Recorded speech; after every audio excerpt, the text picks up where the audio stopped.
Today I want to talk about 3 quick tips that'll help make sure when you brew drip coffee in the morning, you're getting a good result.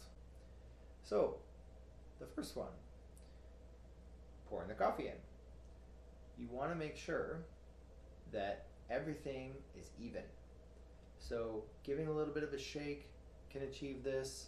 Even better yet, if you have a Weiss distribution tool, a little WDT rake, and you want to declump and get everything even that way, go for it. The whole point is that the more even that coffee bed is, the better your extraction is going to be, and the less likely you are to have created any channels through just uneven height in your coffee bed.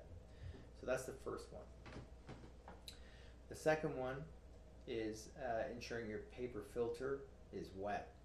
And a lot of people have done deep dives on whether or not this is necessary to remove paper filter. I think there's some that require it, some that don't, but the point I want to raise is actually separate of whether or not you're imbuing a paper filter taste to your coffee, and it's to ensure that when you wet that paper filter, it adheres to the side of your brew basket.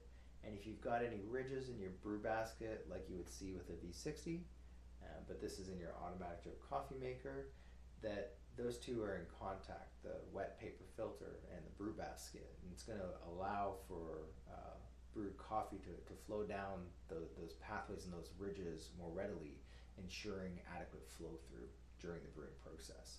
So whether or not you need to actually rinse it for a paper taste is separate of the tip I'm providing today, but that's also something to pay attention to if you think you're picking up on that. The last one is when you actually go to start brewing. You want to make sure that the water is evenly coating the top of the coffee bed relatively quickly.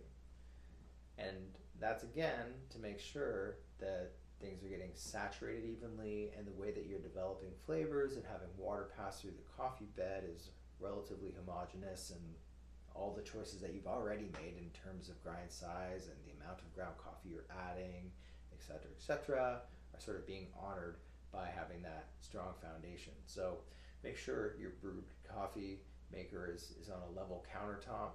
You're not frequently seeing things slant to the back or to the front, anything like this.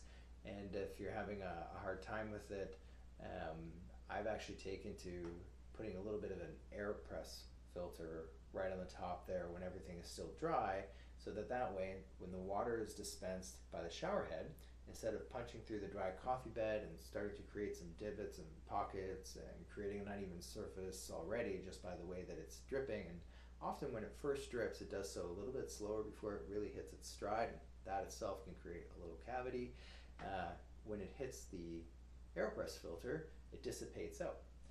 Sort of like the difference that's discussed when we talk about brewing with manual kettles and whether or not you want to do a beaded stream or a continuous stream.